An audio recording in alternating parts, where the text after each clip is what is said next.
ভাই মশির রহমান সোহান। কেমন আছেন সবাই? নিশ্চয়ই ভালো আছেন। আজকে প্রথম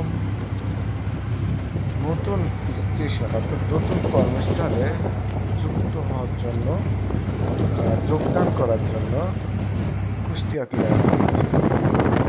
সবাই দোয়া করবেন। যাত্রা করেছে একটা সিএনজি ভাড়া করে।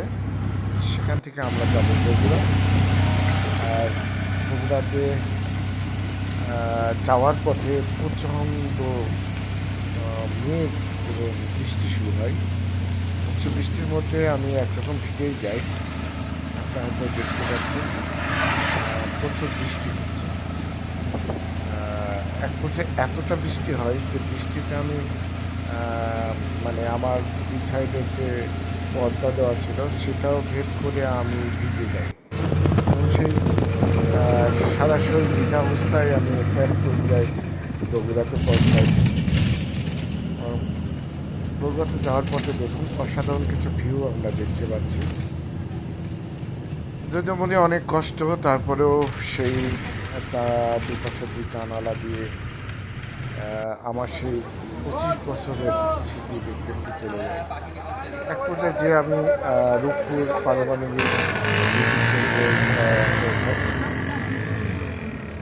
আপনারা সেটা হয়তো দেখতে পাচ্ছেন। এটা হলো রূপপুর বিদ্যুৎ পারমাণবিক কেন্দ্র।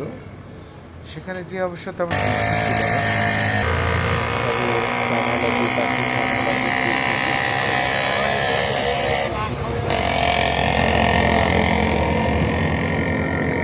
কষ্ট দিচ্ছিল। কিছুই করার নেই। নতুন জায়গায় যেতে হবে, নতুন জীবন করতে হবে, নতুন করে আবার জীবনকে বাঁচাতে হবে, সাজাতে হবে, তাই না? এটাই জীবন আমাদের সবারই তাই। কর্মজীবন যাদের সবারই আমাদের এমনটাই। সবাই দোয়া করবেন আমি যেন আমার দেশে এলাকায় এসে আমি যেন ভালো থাকি। আপনারা দেখতে পাচ্ছেন পদ্মা নদী এটা হলো লালন সেতু। আর পারমাণবিক বিদ্যুৎ কেন্দ্র চুল্লি আমরা দেখতে পাচ্ছি কিন্তু এই মুহূর্তে। আর এই হলো নদী, পদ্মা নদীতে অনেক বড় বড় জাহাজ বা অনেক নৌকা আমরা দেখতে পাচ্ছি।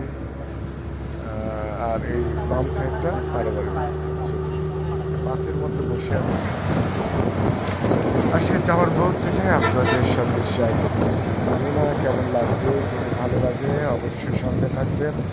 আর সবার কাছে আমার অনুরোধ ধৈর্য সহকারে সবাই কাজ করে যাবে। ইনশাআল্লাহ আমার সফলতা একদিন আসবে আপনাদের জন্য।